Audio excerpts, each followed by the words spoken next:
everybody. I just invited Jesse up on stage, so give us a minute to get all set up, and we'll be right with you.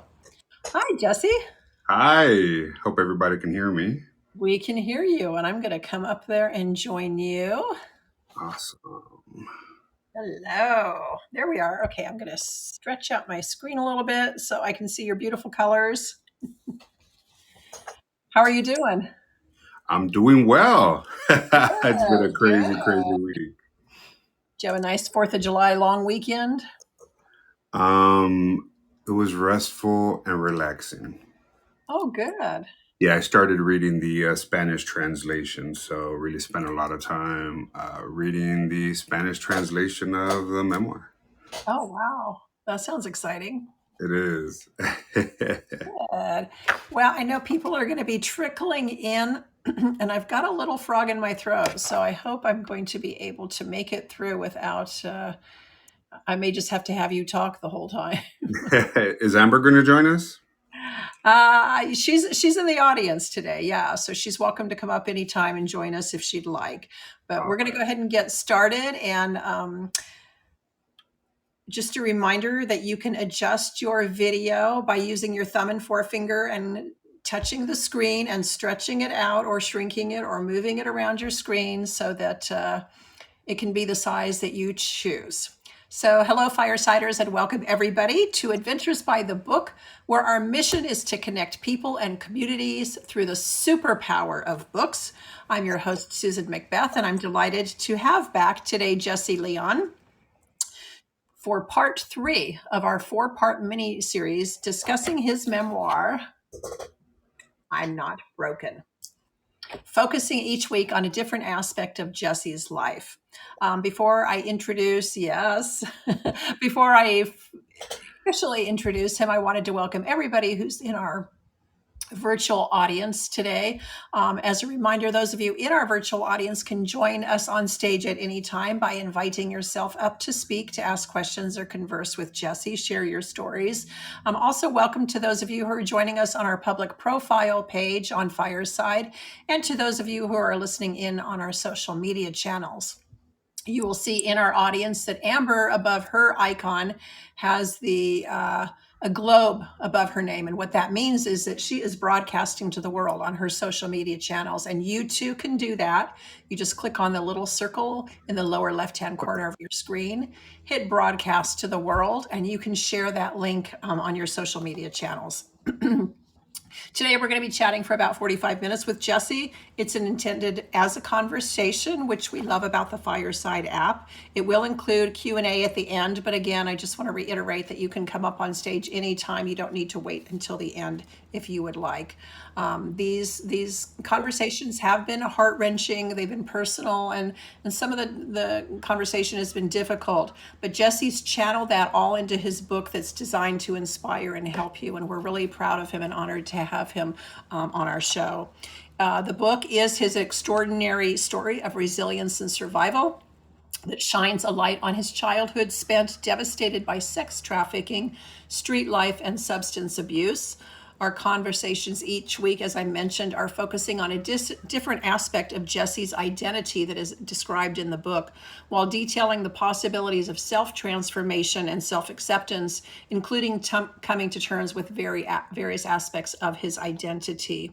And if you haven't already pre-ordered a copy of his book, because it does not publish until August, but we get this sneak peek, you can order a copy with your favorite bookseller, which we hope is Adventures by the Book, but please go anywhere and pre-order a copy of his book. If you want to purchase it from Adventures by the Book, you can go to the link provided in the fortune cookie in the middle of your screen, adventuresbythebook.com. And then when it is released later this summer, we will ship it directly to you. Or if you happen to be in the Southern California region, we will be doing an in-person event with Jesse and 2 other authors who will have a Voices of Inspiration panel that's going to be pretty spectacular. And if you can join us, that's great. I know that for those of you who are already joined us in the previous episodes, you've already learned a lot about Jesse's life, but I do want to recap a little bit to refresh your memory if you haven't joined us yet, and also because Given the challenges Jesse faced, it's pretty remarkable what he's accomplished, and it's worth repeating just for that reason. So, as I mentioned, besides being a newly published author, he's a social impact consultant to foundations, impact investors, nonprofits, and real estate developers on ways to address issues of substance abuse, affordable housing, and educational opportunities for at-risk youth. Since receiving a master's degree from the Harvard Kennedy School, yes, that Harvard with a capital H, Jesse has managed multi-million-dollar philanthropic grant making for various foundations and banking institutions. He's managed over $1 billion in public sector investments for affordable housing and built thousands of units of mixed income housing as a real estate developer for Bank of America. So the last two conversations we've had has focused on Jesse's identity as a member of the LGBTQ plus community and also as the child of Mexican immigrants. This week, we're going to focus on Jesse's identity as the first member of his family to go to college and also his Harvard graduation. Jesse, thank you for being so brave and bold as to share your story, and welcome back. Thank you. It's an honor to be here. Thank you, Susan. You're welcome. And so, for those of you who've been joining us previously, you'll remember that we open each segment with Jesse doing a brief reading from his book on the topic at hand today, which is as his first member of the family to go to college. So I know he's selected a pertinent segment for that to read. And feel free if you want to go ahead and give us a little background to set it in context for us. Definitely. And thank you. Thank you once again for having me and for the platform for hosting me. It's I thought about what reading, and I know the last two sessions were pretty heart-wrenching and emotional. And so I wanted to liven it up a little bit and just talk a little bit about my educational journey and, in essence, where it started. And it started in community college. I'm a major community college advocate. I always say that everything I needed to learn to be successful at UC Berkeley, Harvard, and UPenn, I learned in community college. And so I think it's a place where a lot of us that didn't do well in high school or had no other choice and couldn't get into a 4-year start our educational career. And so I'm going to read this piece, and I was really reluctant to work with this counselor. I really wanted a Chicano counselor to help me with my education, but this person was amazing. So let me jump on in. So I was ending, by the way, before I start, I was ending a summer program to introduce incoming students to the community college. It was a summer immersion program through the EOPS office, which is EOPS is like EOP, but at the community college system, Education Opportunity Programs and Services. Okay. Before the end of the summer program, I was assigned an EOPS counselor. I was hesitant to work with her at first because she was a white woman with blonde hair, reminding me of the victim witness therapist. I walked into my first counseling appointment with my usual posturing and defensive attitude. She turned out to be a blessing in my life. Ruth had a welcoming energy about her, and she asked me the same question everyone else had been asking, but she did it differently. Instead of saying, "What do you want to do with your life?" Ruth asked, "So, Jesse, if you could travel anywhere in the world, where would it be?" The question caught me off guard. I don't know. Maybe Omaha. Omaha? She asked, puzzled. Why Omaha? Irritated, I responded, well, duh, to go see all the animals from the documentaries. Smiling and trying hard to hold back a laugh, she asked, what kind of animals do you want to see in Omaha? The kind you see in Mutual of Omaha's Wild Kingdom. They keep all the animals from Africa there. Her smile grew big, and I couldn't help but smile back. Well, let's work on getting you to graduate from here, and then we'll get you to transfer to a 4-year college where they have a study abroad program. and we can map out your future travels together. Whether it's Omaha or Africa or anywhere else in the world, we can make it happen. We can talk about zoology and marine biology courses too. Cool? Cool, I said with skeptical enthusiasm.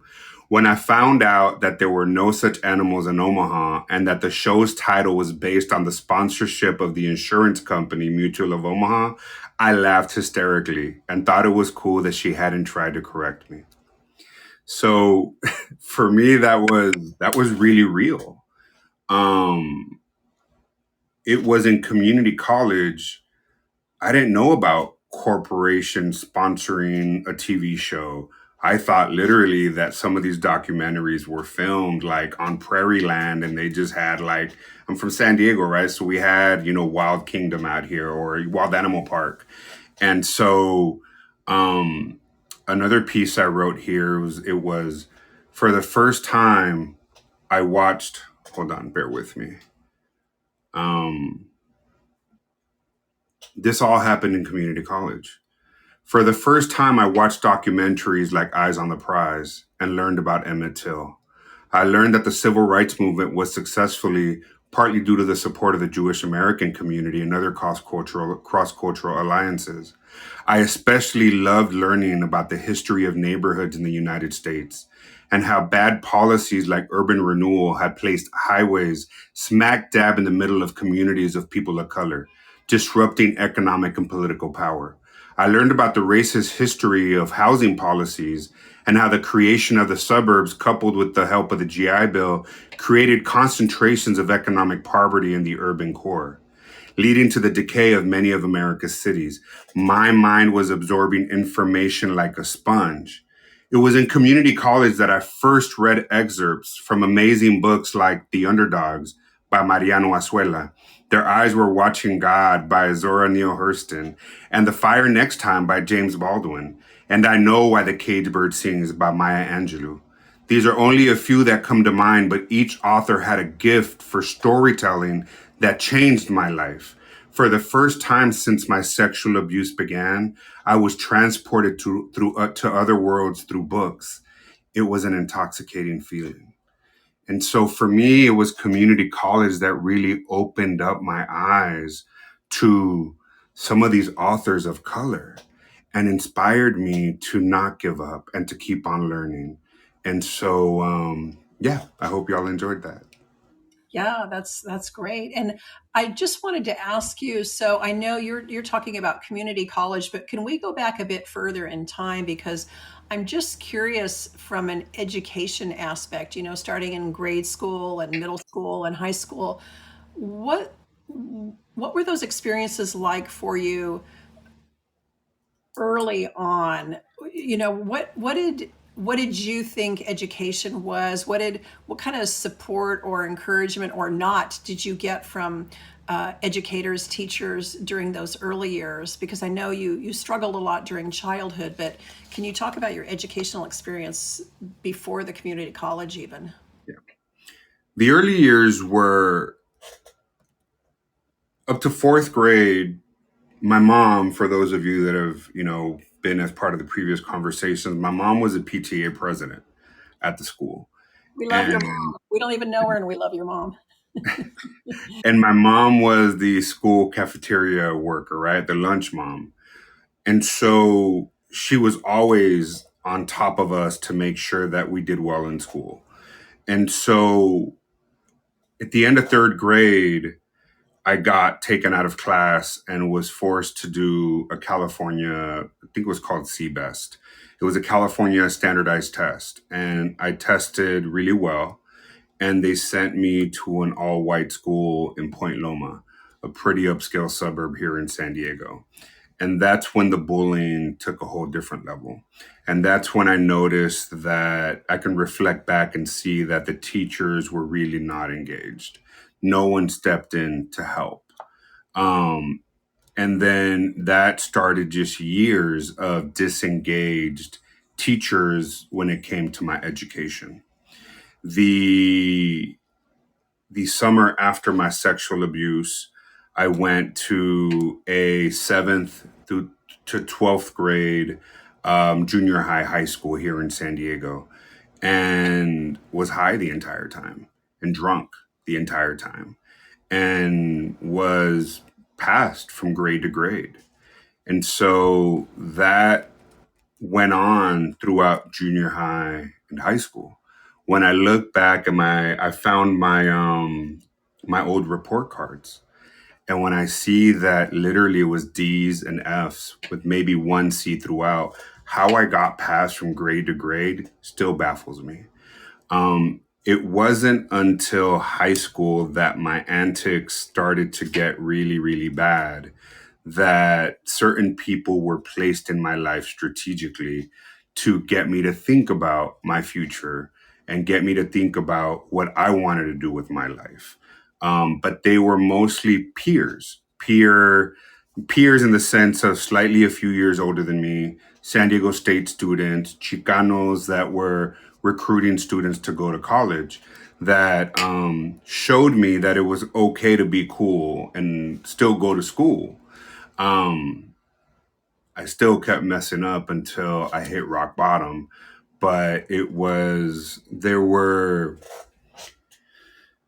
for a long time, I was angry at the system, and I was angry that I didn't receive the support system that I thought I needed from the institutions that were put in place.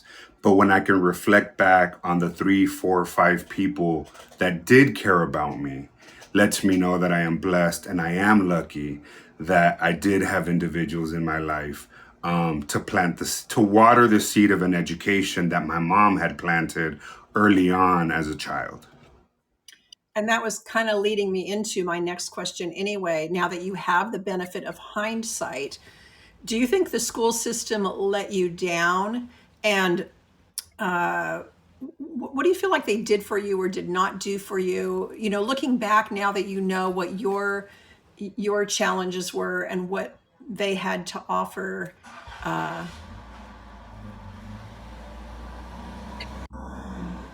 Without giving away the book, and I'll let the reader decide on the journey and how it impacted me. But there was my best friend's mom was the school registrar in high school. And so she always played a buffer with the principal. And when certain situations occurred, when the reader will get to and will hopefully enjoy reading, when certain things occurred and I hit rock bottom at school, the I was placed in an alternative program to be able to gain credits. With the other, it was the Knucklehead program. Literally, that's what it was known as. It was the blockhead program for all the blockheads, and so I was one of the blockheads. And we went to school from 12 noon to 7 p.m. And that allowed me time for after 7 p.m., 7:30 to go party, get high, hit the clubs, turn tricks, and then sleep in late, get to school by noon, get back into the routine of getting my credits done, and get out of school at 7 to 7:30. So I actually look back and thank God for that program because it allowed me to graduate with my class, which I would have never done had my best friend's mom, who was a school registrar, advocated for me or forced me into that program so I can graduate high school. yeah. And I see that Amber has joined us on stage. Amber was part of our conversation last week because she really connected with Jesse and his book as the granddaughter of Mexican immigrants. And I know for me, I'm the first person in my family to go to college, and Jesse and I both share lunch mom, late mothers. So we have a lot. Amber and I both really connected with Jesse and his book, and so welcome, Amber. Hey, Amber. Hi, Jesse. It's nice to talk to you again. If it's okay, I have a couple of questions for this session as well that I was just really curious about. So I kind of want to go back just a little bit. There was a quote that kind of stuck out to me in the first few pages, and it was this. You said, "At home, the only moments when I felt acceptance from my father came in the evenings, when he would force me to finish a series of math problems, which I would labor over for hours." And I'm just curious, after reading the whole book, and we realize how hard it was for you to get to where you ended up at Harvard. Now that you have graduated from Harvard and UC Berkeley, can you talk about looking back on those times with your father and what they meant to you then as a kid and even now? Great question, Amber. Thank you. I remember being so angry at my dad for making me do the math tables. We call them tablas in Spanish. But they became that moment of bonding. It would be 1+1, 1+2, 1+3, all the way to 12. Since I think I was 4 or 5 years old. And then he would add subtraction. And then he would add multiplication and then division, and made sure that I could not do any other type of activity, no coloring, no reading, until I finished my math tables. And then he would force me to play chess before I went to bed with him. And although I felt that I was never good enough and never met my dad's expectations because I wasn't as masculine as my older brother was, I was never good in sports, I couldn't fix anything, that at least through my math tables and playing chess, I was able to create that kind of bond with him. But when I got really bad into drug addiction and when the sex abuse started, in particular the sex abuse, I blamed my dad. I blamed my dad for making me study and not forcing me to go out to be like my brother. I felt that him giving up on me by trying to teach me how to fix cars, teaching me how to fix bikes, to do all those manly things, that had he taught me how to be a man, quote unquote, that I would have had the know-how on how to fight off my abuser who sexually abused me for years. And I carried that for a long, long time, but can look back and really appreciate that, those moments with my father, and realize that there's nothing I could have done to fight back my abuser. I was an 11-year-old boy. I was a kid. And I couldn't fight off an adult man, even if I wanted to, not the size that I was. But in retrospect, those moments with my dad, when I buried my dad and when I closed my dad's eyes when he died, I remember I had already made peace with him and helped him in his transition. But it was one of those hardest things for me to look back and say, I forgive you.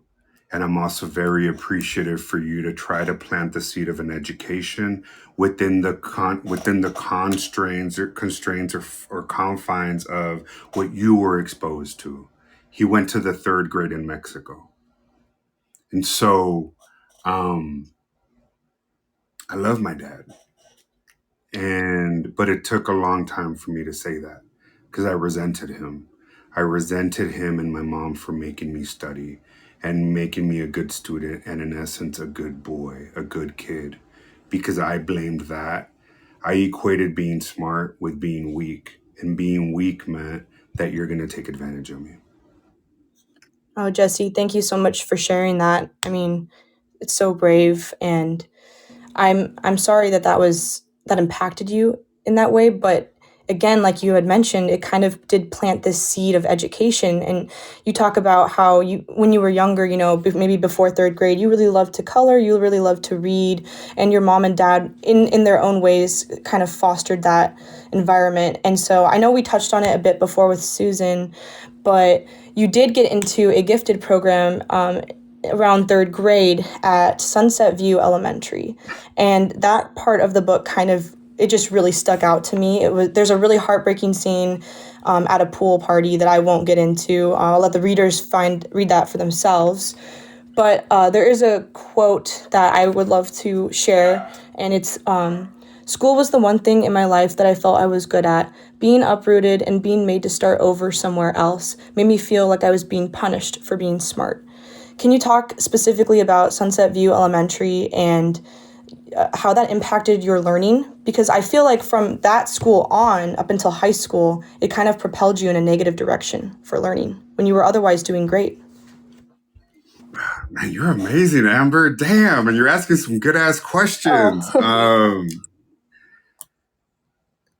Oh God, Sunset View Elementary, and I even struggled putting the name of the elementary school in my book.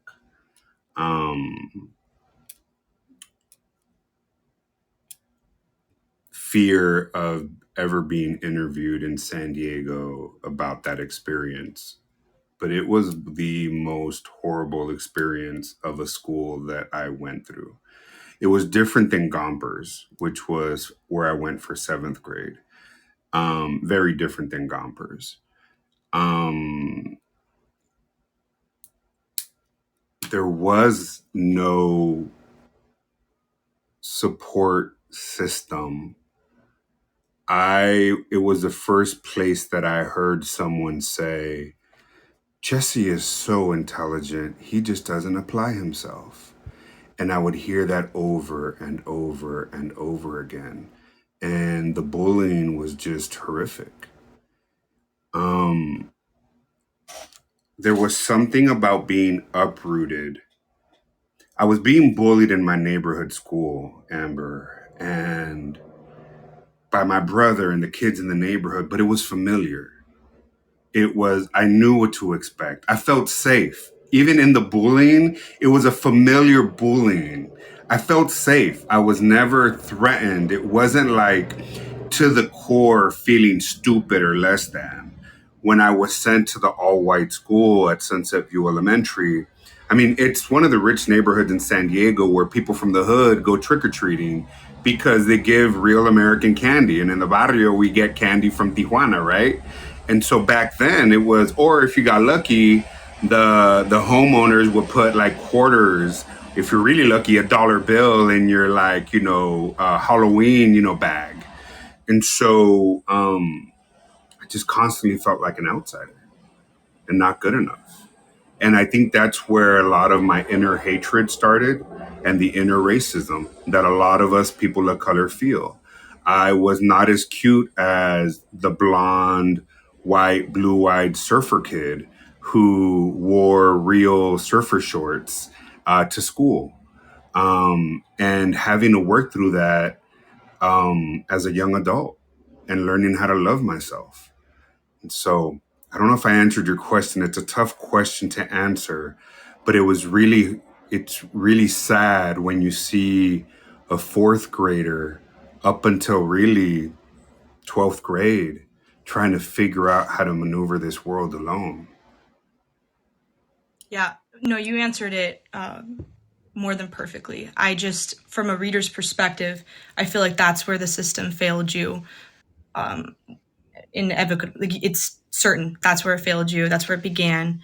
And there are moments in the book where there's a little bit of hope after that. But really, for me or for the reader, I didn't start to kind of have hope until in high school.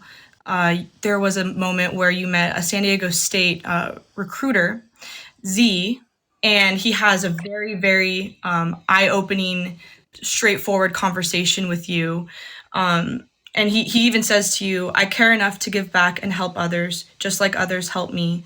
That's why I'm asking you these questions, because I care, because someone had cared enough to ask me. So can you talk about how you felt during that conversation and what thoughts were going through your head and if you reached out to him since then? He texted me this morning. Oh, He's still in my life. I haven't seen him since high school, wow. but he's still in my life. And You should invite him on to our conversation. Yeah.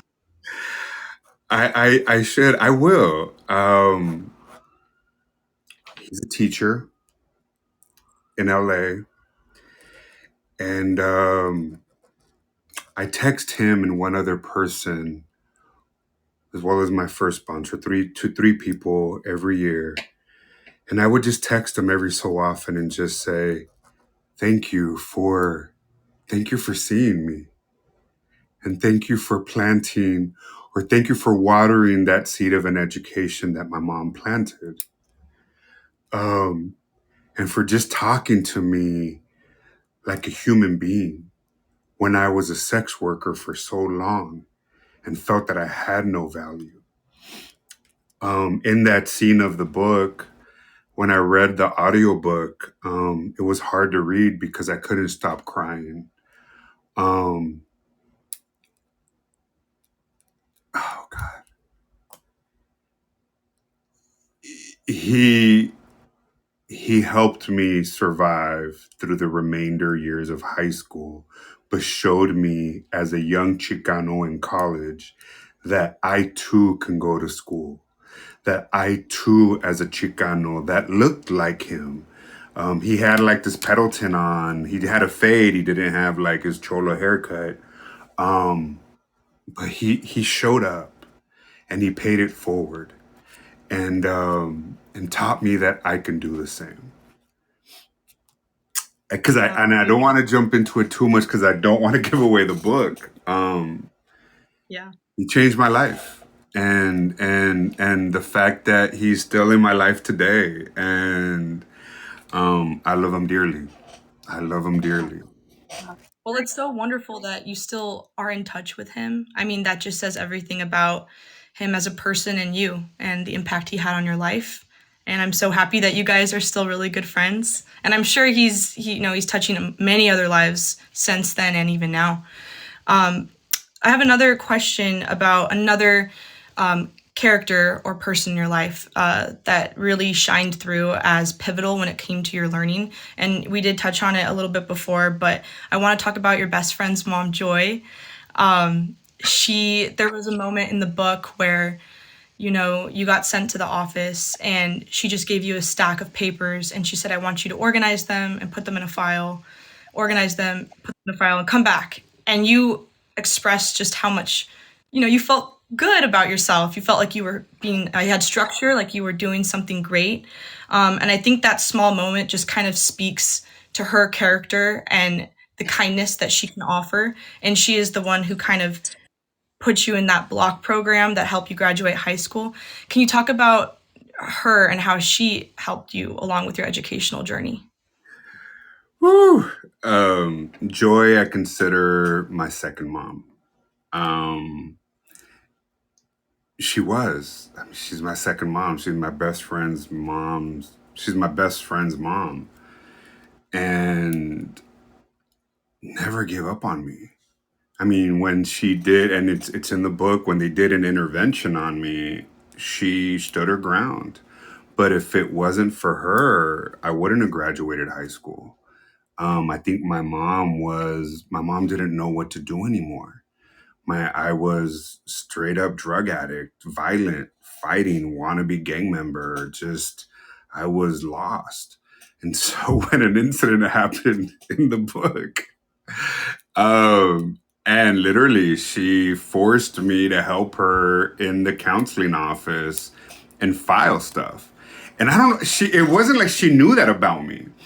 But even at her house, when I would stay the night there, because I would disappear at her apartment, right? I would hang out with my best friend, and she'd be like, "Look, dude, nothing's for free here, so you need to scrub the bathtub."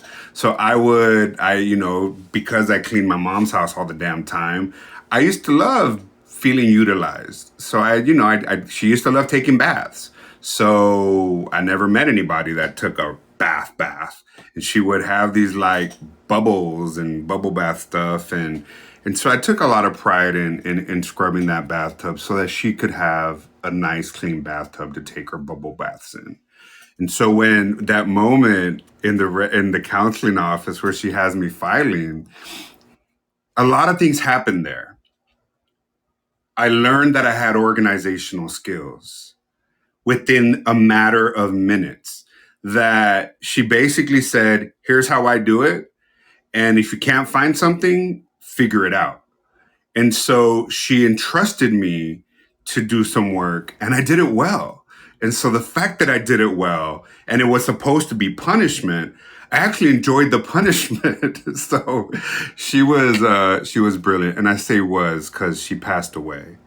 Joy passed away unexpectedly in 2013, and it was one of my greatest losses. And her funeral was packed with hundreds and hundreds of people across San Diego because she impacted the lives of so many San Diego high school students, just like me. And she believed in us. And so I think that, when I look back at my life, I can either focus on the negative or I can focus on all those positives, all those joys in my life that really just gave me hope to keep on keeping on. So, She understood the concept of giving you a sense of purpose and value. totally, totally. And she was so white. Oh my gosh, she was so white. And my best friend's half Mexican and her dad's from the hood. And so, but Joy was just always joyful. And obviously not her real name, but she's my second mom.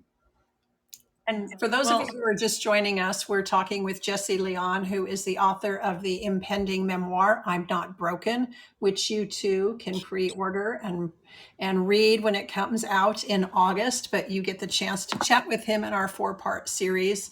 And if anyone wants to join us on stage and ask your own questions, although Amber's doing an outstanding job, we want to hear from you as well.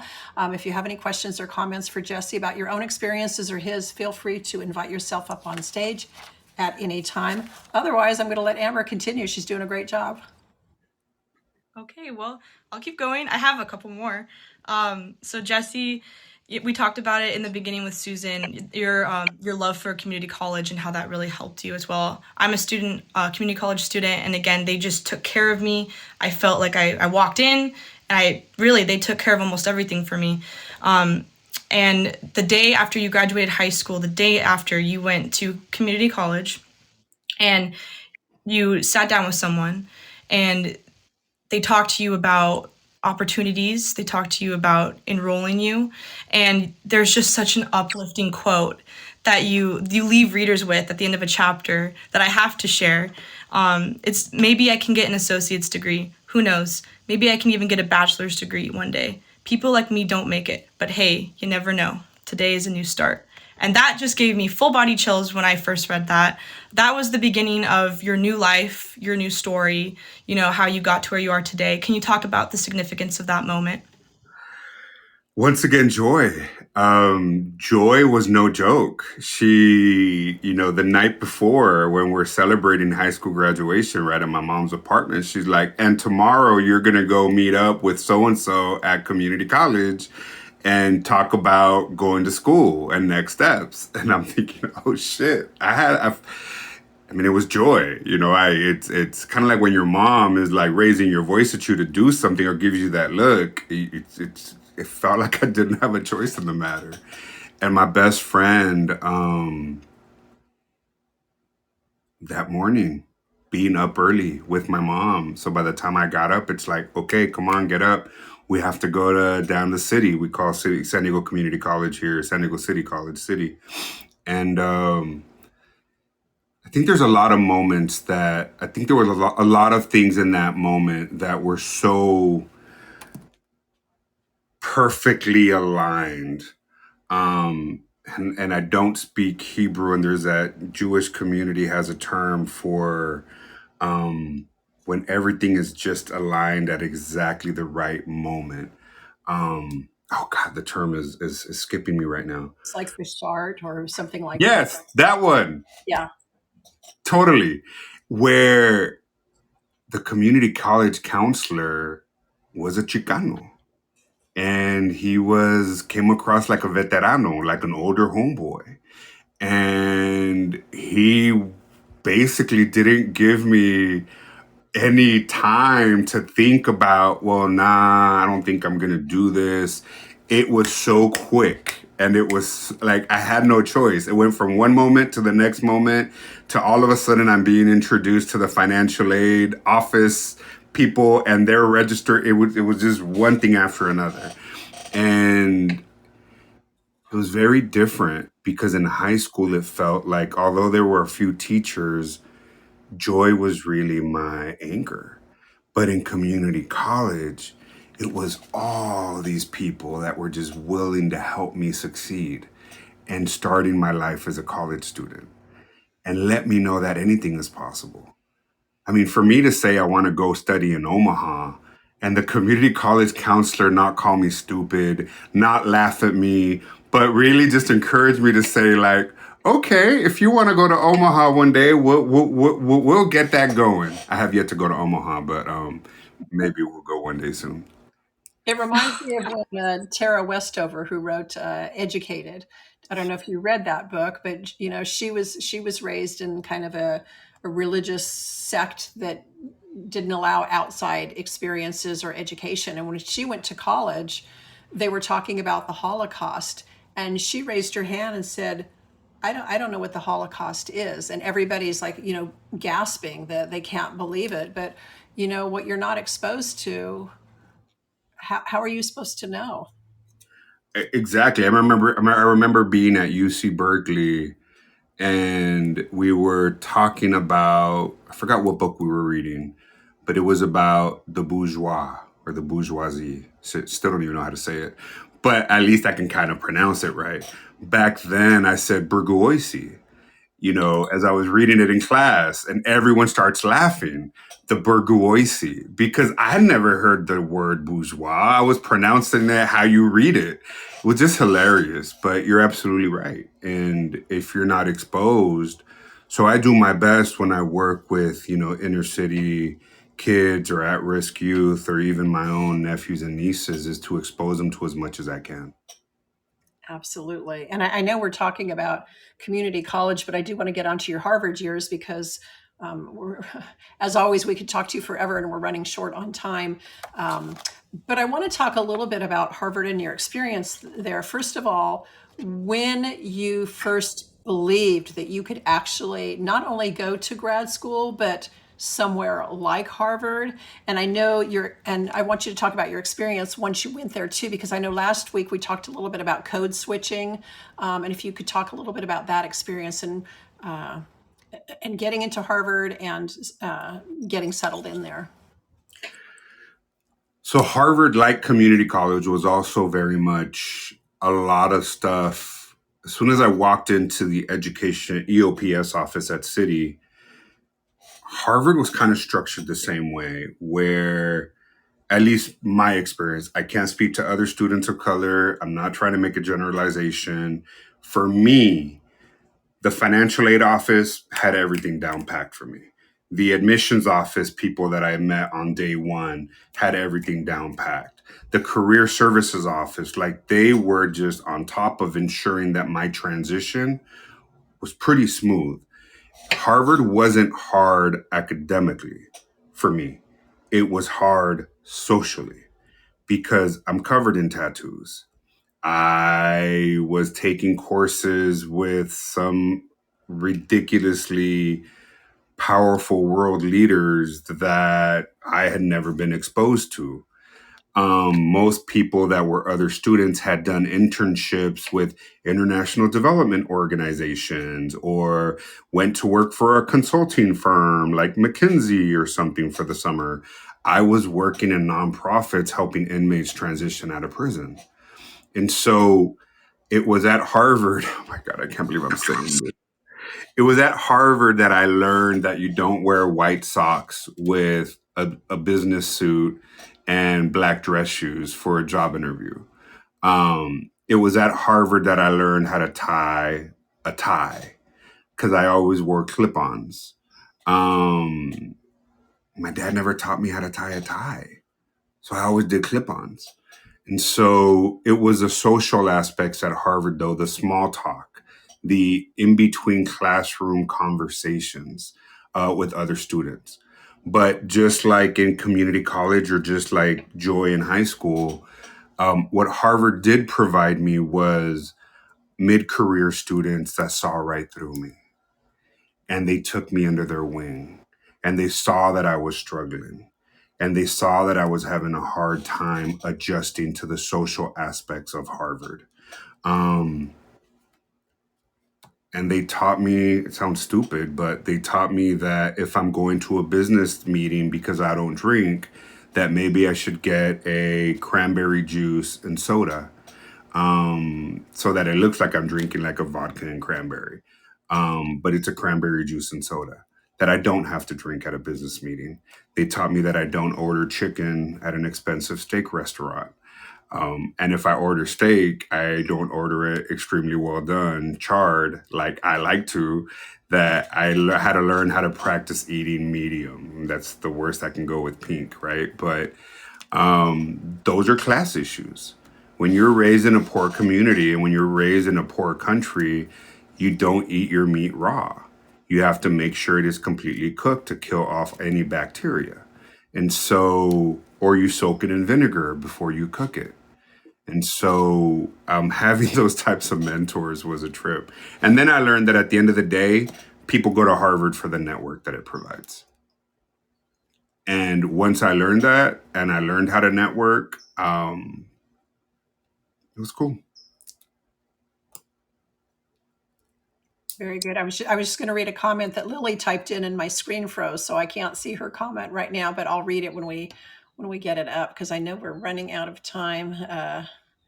Hold on, just let me try that one more time and see if I can see her comment. So she said, Lily says, from the parts of these conversations I've heard, yours sounds like a journey of strength and survival, yet the struggle with the dichotomies of support while enduring horrific events takes true courage. And I think that really sums Jessie up. I mean, you're just very courageous and brave, not only to undertake this journey, considering all the challenges you've had to struggle with, but to tell your story to inspire others. That takes an incredible amount of courage that we all applaud you for.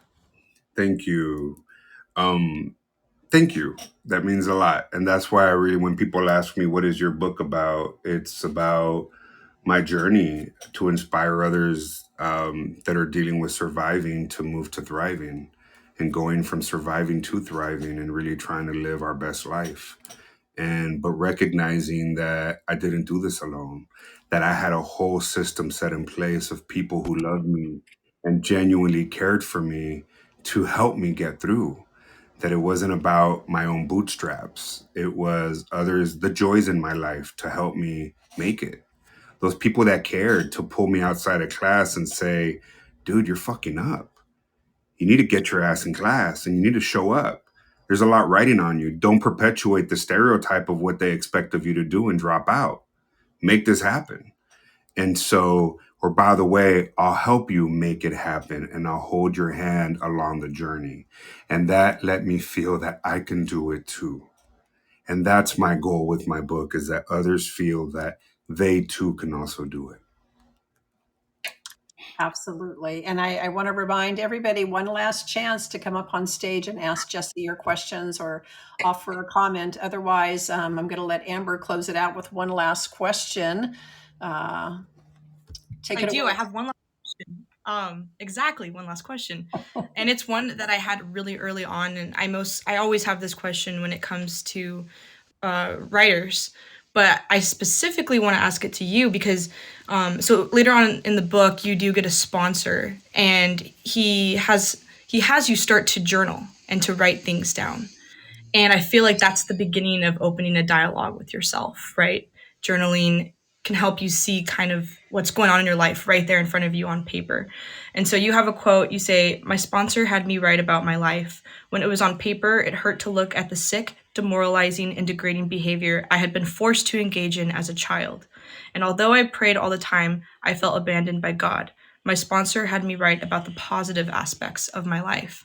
So you go on to journal every day. Even if you don't want to journal, you say, "I don't want to journal today," but you still do it. I'm just curious, how did writing help you come to terms with what you had struggled with? And how did it also shape the book that we have in our hands? Whew. Um, Journaling, I mean, still to this day, and there's a few people on here, and one in particular that I spoke to this morning about. I'm on a new writing assignment from my new sponsor. It's something we do in recovery, and I thank God for my first sponsor teaching me to journal write. Um, there's a lot of emotions that writing the book has brought up. There's a lot of emotions that come up in these kinds of conversations. And I didn't realize how vulnerable I was going to feel. And so there's things that have been coming up over the last couple of weeks in this process that I'm struggling with and that I need to put pen to paper and write on about what I'm feeling. And because for me, sometimes a miracle, my moment of magic is having that little shift in perspective. Because I can keep seeing things a certain way. But when I'm able to pull myself out and see it on pen and paper and writing it out, it's looking right back at me. And what I learned by writing was stuff comes out that I did not even think I was feeling. And it's not about a negative Pandora's box.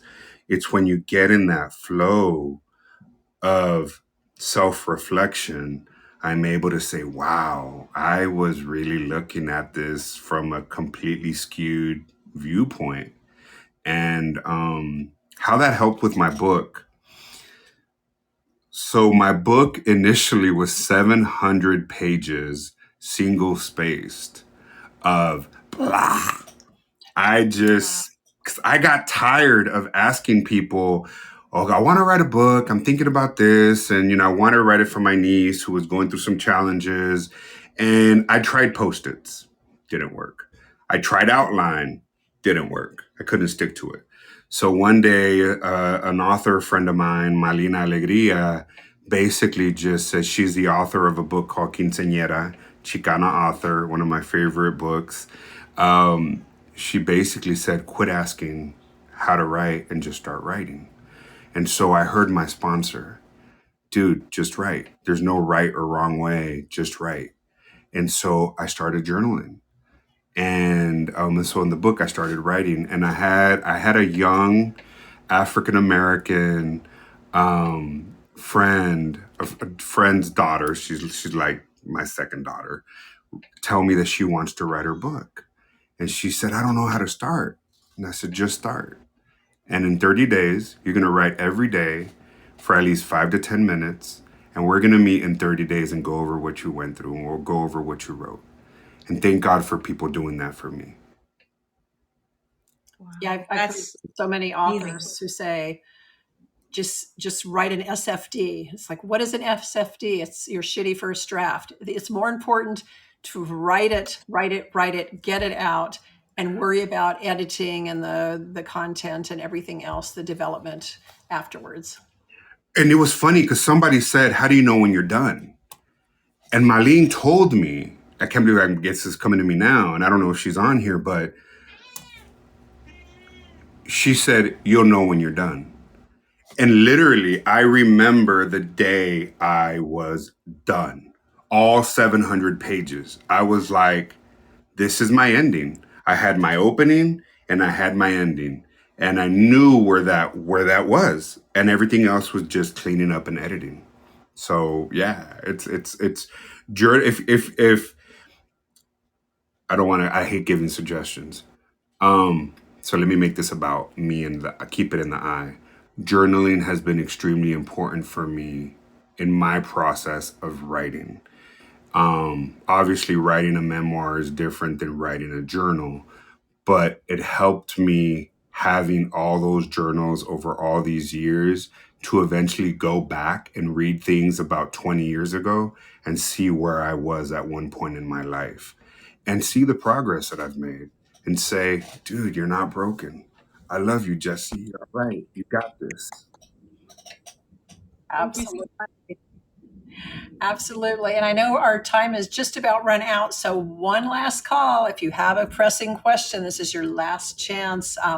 And while we're waiting to see if anyone wants to join us on stage, I want to remind you that if you'd like to follow Jesse on Fireside, you just click on his icon and hit the follow button. You can do the same with Amber or myself. We're on Fireside almost weekly, doing author interviews, Adventures by the Book. You can go to our website as well, adventuresbythebook.com, and see not only our fireside events, but our Zoom events, our in-person events, our travels with authors, and including our next part 4 with Jesse next Tuesday, July 12th. It's going to focus on his identity as a person in recovery. So continuing our conversation with his book, I'm Not Broken, out this August. Any final words, Jesse, that you'd like to share with the audience, with us?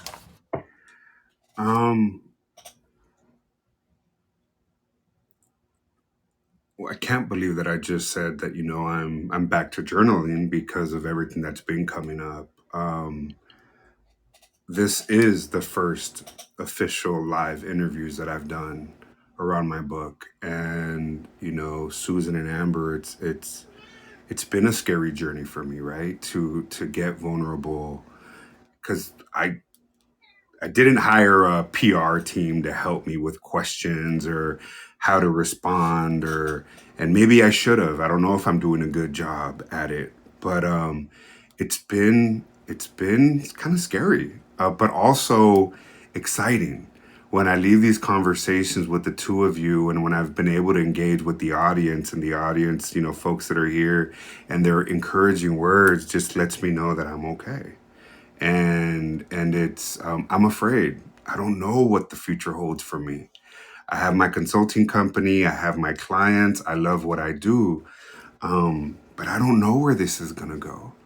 And that's kind of the excitement of it all, is when the book comes out, I don't know how it's going to be received. So what I would like to say is just thank you for the people that have been showing up. Thank the two of you for the support and just the unconditional love that I've been receiving, because it's been helping me get through. Well, I tell you, we just appreciate your honesty, your candor, your vulnerability, and your bravery. And when you speak from the heart, that's when you connect with people, and people who read books and who want to hear your story, the people in our audience, those are the people who are there cheering you on. So no matter how scary it is, they're friends. They want to see you succeed. They're there for you. We're there for you. We want to see you succeed. We can't imagine what it's like to walk in your shoes. But what we do know is that we can appreciate your bravery, and we're grateful you've spent this time with us. Thank you. And thanks for talking about education and the identity around education. It's so important, especially for young people and young people of color today. Um, and being able to inspire hope in others that anything is possible, and that whether it's learning a trade and being the best at that trade, or a number of different trades, or going to college and shooting for, somebody said one time, hey man, shoot for the moon, but I guarantee you'll at least land on a star. And that's a lot better from where I used to land when I was getting high. So I just don't give up, just keep on trying. And so thank you.